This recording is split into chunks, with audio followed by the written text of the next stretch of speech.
That's what you were saying about the Spanish translation from English that were going fast. Yes, unfortunately, sometimes the translation was made from English and to Spanish in some books, and is immediately you can feel it because suddenly the text is running and it has not the pace and the rhythm. Is fluent, is readable, but is running, is too fast. And then I immediately felt that this is from English, and what I try to, if I was able to do it with the publishing house, that to take it back to Hebrew. Yes, and sometimes also they found an equivalent in English was another translation or a saying, and in Spanish was another saying, and then began to complicate himself and not to be concise and proper. Yes, and this is also I sometimes technically, sometimes to arrange the books or to prepare them or things like that. But Aaron was galleys afterwards to check or things like, yes, to see another eye, or because Aaron used to write, to finish a book and to leave it for several years.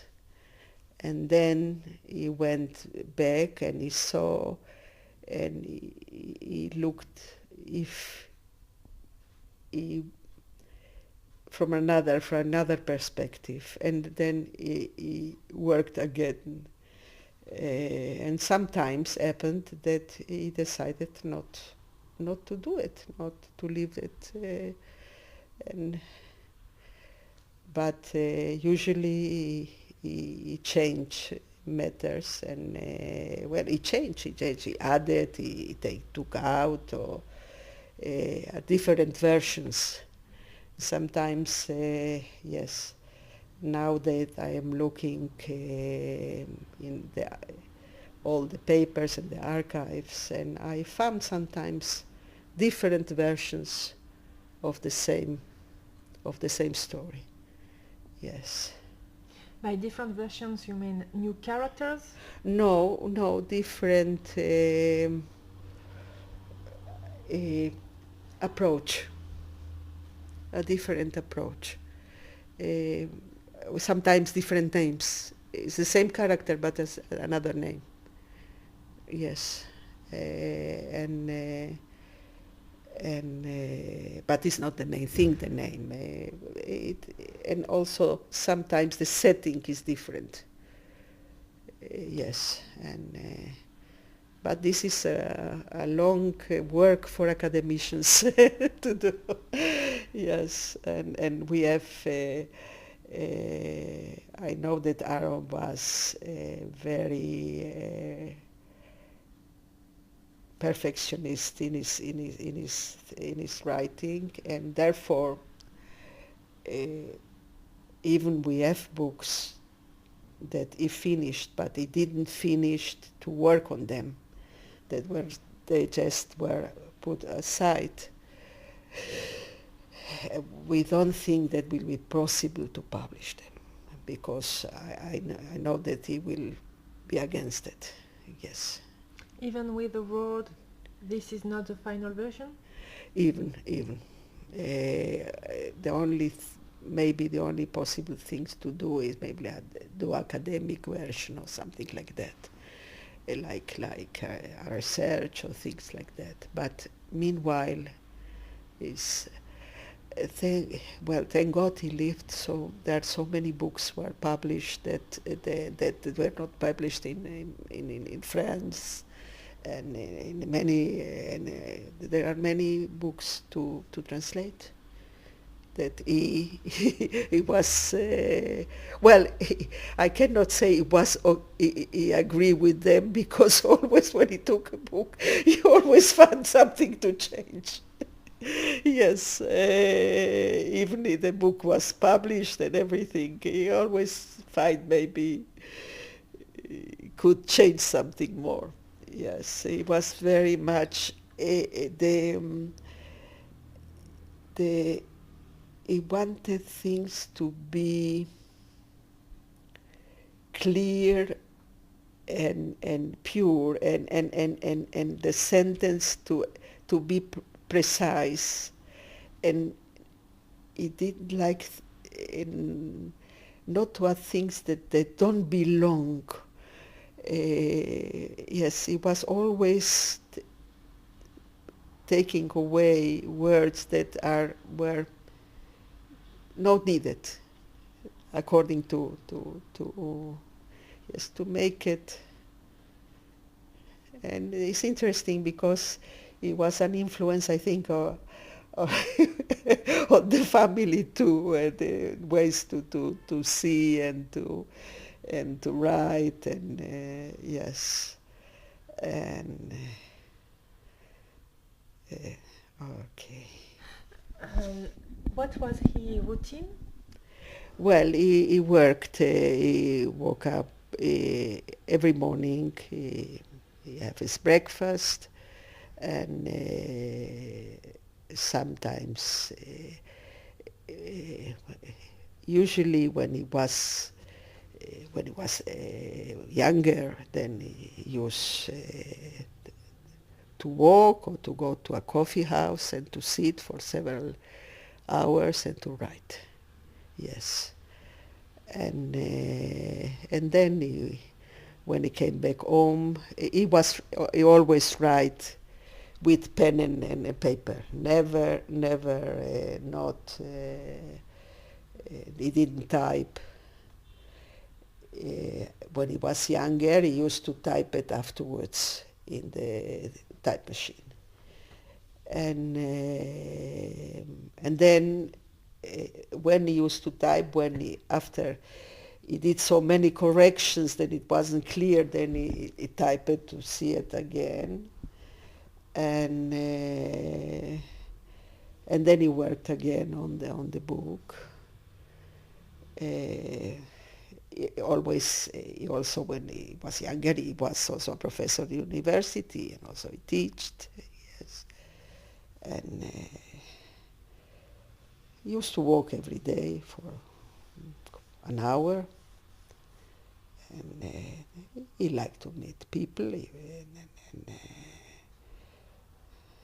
usually he used to sit in Jerusalem. He had several coffee houses during the years.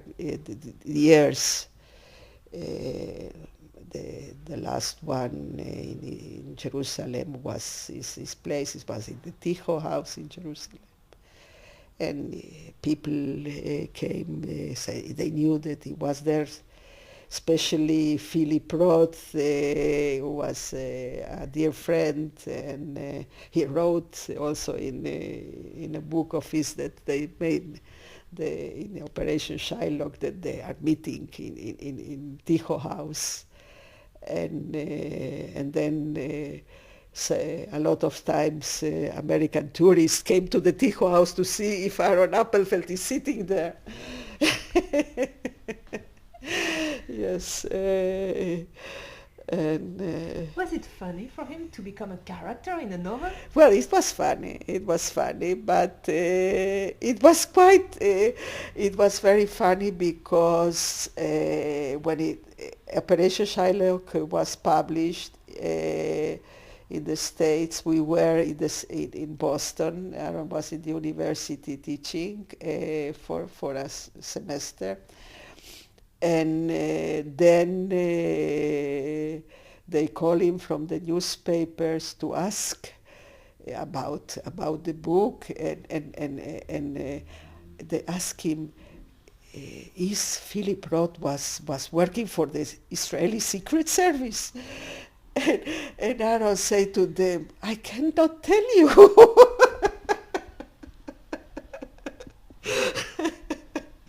Then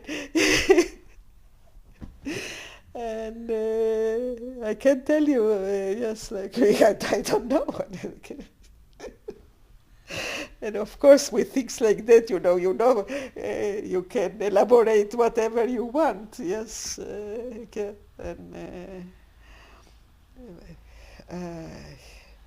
Philip found to me when Aaron, after Aaron passed away, and he was very sad, and he said to me that it was a privilege for him to be a friend of his. I told him that Aaron loved him very much too. And sadly, he passed away too very soon afterwards.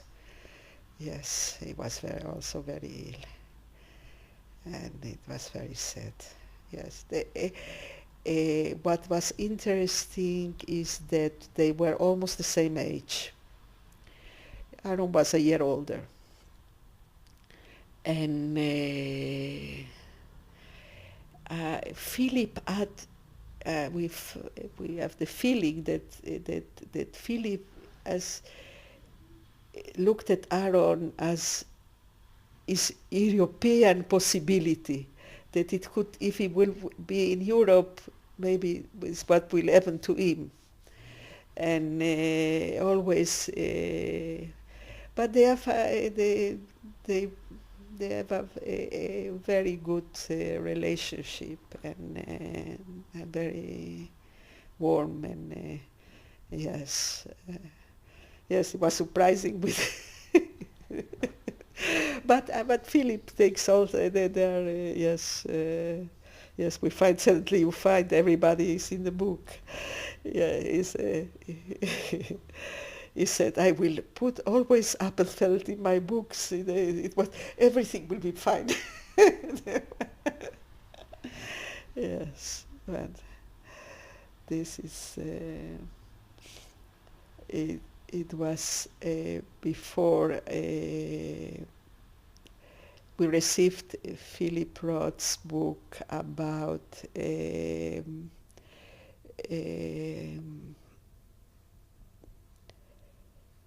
non-fiction works, and in the non-fiction works were the interview he had with Aaron, and also a speech he gave in the Ivo. Ivo is the Jewish Yiddish Association, and he received a prize as a Jewish writer.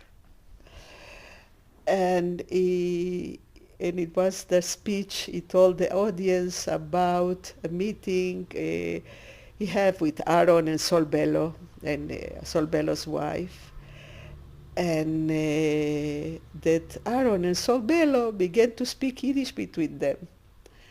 And he stood aside, and also his Sol Bello's wife, and watched them, and they were completely in another world, absorbed completely in another world, and says, these giants of world literature are sitting speaking Yiddish and completely.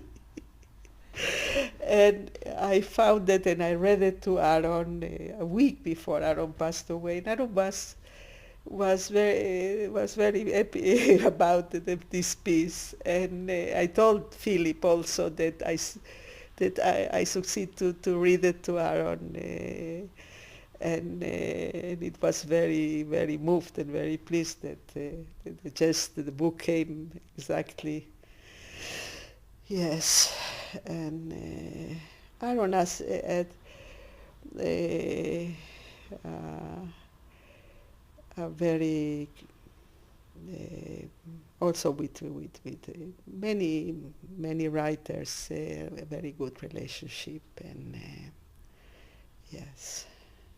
It's seems as if he made a community of writers that he saw only face to face, each one. Yes, yes. Aaron didn't like big meetings. He didn't like a lot of people, parties. He liked to sit with someone and to speak with him. And 2, 3, 4 people.